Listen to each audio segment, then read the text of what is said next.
Hey everyone, gonna go over special right triangles again today. It's just a quick little lesson, quick review like yesterday.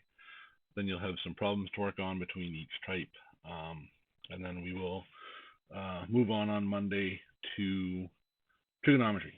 So let's get started. The 45, 45, 90 triangles. If you remember that, it's an isosceles right triangle. The two legs of the triangle are the same length, and then the hypotenuse is always going to be whatever the leg length was times the square root of 2. So if we kind of look at a proof, we're going to use the Pythagorean theorem to kind of prove it. We're going to make a and b equal x.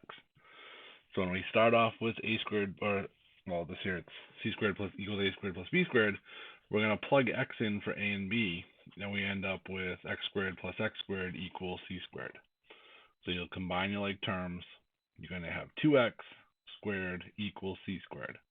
Now we have to just solve for c, so we need to take the square root of both sides. And when we do that, we get c equals 2x squared, the square root of 2x squared. What we learn when we can simplify radicals is you'll take any perfect square out of the radical symbol just as itself, so we end up with x times the square root of 2. And that's the proof to show how that all works. So if you ever are stuck with the 45, 45, 90 triangles and forget that it's always x squared root of 2, you can always just plug everything into the Pythagorean theorem and solve for that side. So now what I want you to do is kind of go through. There are 12 problems here.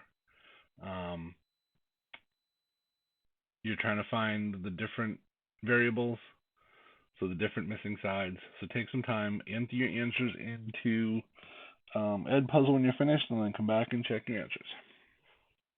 All right, so everybody should have done that. Excuse me for a minute. Sorry about that. Here are the answers for all of them. We end up with number one. They gave us the hypotenuse, so we had to kind of backtrack into it. Remember, where the hypotenuse is the x plus 2 side, so you can kind of set 2 equal to x plus 2 to find out what x was. You kind of do all the math, and you get the x or m and n with the square root of 2. Same thing on number 2. They kind of gave us the hypotenuses. We had to solve for the other two sides. So you set x times the square root of 2 equal to that, kind of back into it, and you get 4 square root of 3 over 3.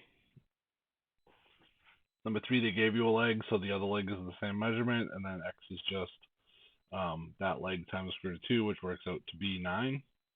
Again, you kind of gone through and everything you see. Those are all the answers. Hopefully you got the right answers. If there are any that you're confused on,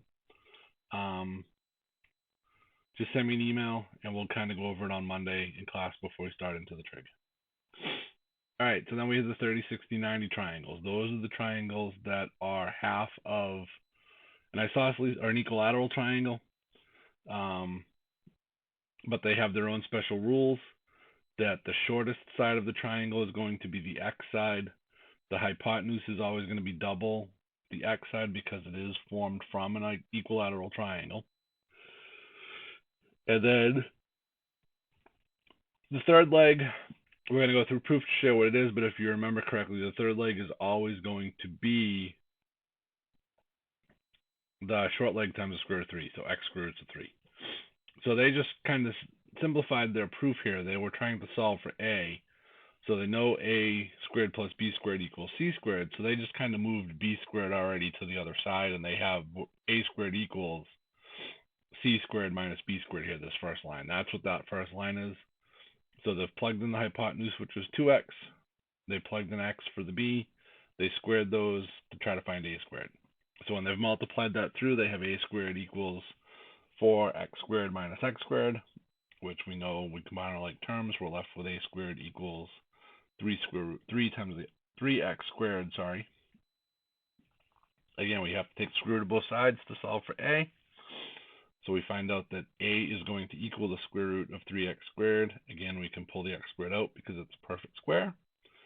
And we're left with a equals x times the square root of 3. So again, that's the proof to kind of show you how to get to it. Again, you can always use the Pythagorean theorem on these to find the values, but we just kind of want you to try to remember these relationships, that the short side's x, the hypotenuse is 2 times x, the long leg is X squared root of 3 to make it easier for you to do the problems as you go through stuff and see stuff. So again, there are 12 more problems on this sheet. Again, go through and find the missing information. Sometimes you're trying to find the leg, sometimes you're trying to find the leg and the hypotenuse, and see what you get. And see,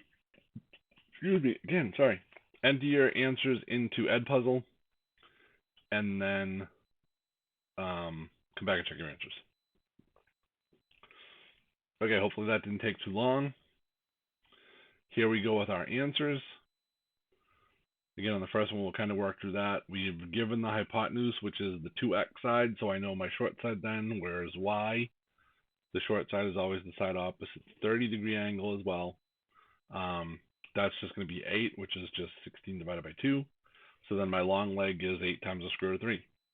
I think you kind of worked through them. Hopefully you got them all. Again, if there were any that were confusing to you, send me an email, and I will go over it on Monday just to make sure you fully understand what you're working with, because this is something that you are going to need a little bit as we go through the trig section now, and then maybe even when we get into the circle stuff in a week or two. So hopefully everybody understood that. That was review, so hopefully it made sense. And have a good weekend. I'll talk to everybody on Monday.